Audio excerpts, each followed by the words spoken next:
Let's move on with this now. A Sikh man was brutally thrashed by a goon in Chicago. The goon allegedly hurled racial abuses at this Sikh man. We spoke to the legal director of the Sikh coalition in Chicago.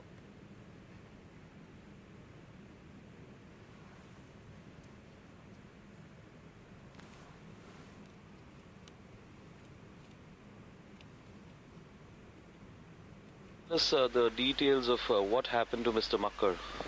Sure, Mr. Mukker had left his home around 5:30 in the evening yesterday to just drive to the grocery store, run an errand. And he was in his car, and another car was next to him, and the driver began shouting at him, saying things like terrorists and bin Laden and Osama, go back to your country. And so he, continued driving. They both made left turns, and this car was parallel to his and kept trying to cut him off. And so after several blocks, Mr. Mukker pulled over, hoping that the other car would drive on. But the driver actually parked right in front of his car, exited his vehicle, and came up. Mr. Mukker's window was open, and he just began bashing his face and injured him quite badly. This hasn't happened, violence against Sikh people, hasn't been reported for some time. So do you see any pattern, or, particularly there was this incident in Wisconsin at the temple, and, there was an incident in Alabama with the Hindu man.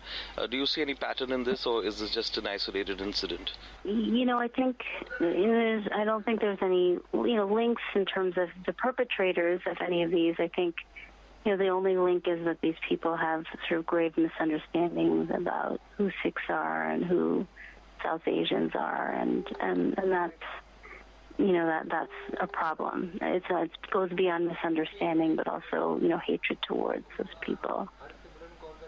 Okay, there was also reports that he was racially abused and called bin Laden and things like that. So is that correct? Yeah, the man was yelling at him while they were driving. He said bin Laden, Osama, terrorists, go back to your country, that sort of thing. What follow-up action do you see? Because the police have arrested the perpetrator.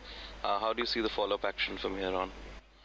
So, our request was that the police investigate this and the prosecutors prosecute the case as a hate crime, and we actually did have a very good phone conversation late in the day with the police chief of Darien, the town that this happened in, and he did confirm that they did also suspect that it was a hate crime. They were actively investigating it in that manner and working with the prosecutor's office. So that was good news, and that's what we want. We do want hate crimes to be prosecuted appropriately as hate crimes. It's been 2 years since a deadly attack occurred upon the Sikh temple in Wisconsin, Oak Creek. 6 people died in that racial attack. And now, in a suburb of Chicago called Darien, another racial attack has reared its ugly head. This time, a cab driver, a simple man, Mr. Inderjit Mukker, was headed to the grocery store, a simple daily errand, and was attacked by an assailant. Mr. Mukker is a man, a father of 2 children, a long-time U.S. citizen, a common U.S. citizen going on a daily errand, was attacked by a young assailant. These hate crimes are rearing their ugly heads more and more in recent times. And the U.S. Sikh coalition is attributing it to the articles of faith that the Sikhs display, normally being the turban and the beard, which seems different from the mainstream community. And they are saying that the mainstream community needs to be educated that these are signs of peace and love and not of hate. In Chicago for times now, this is Shalini Parekh.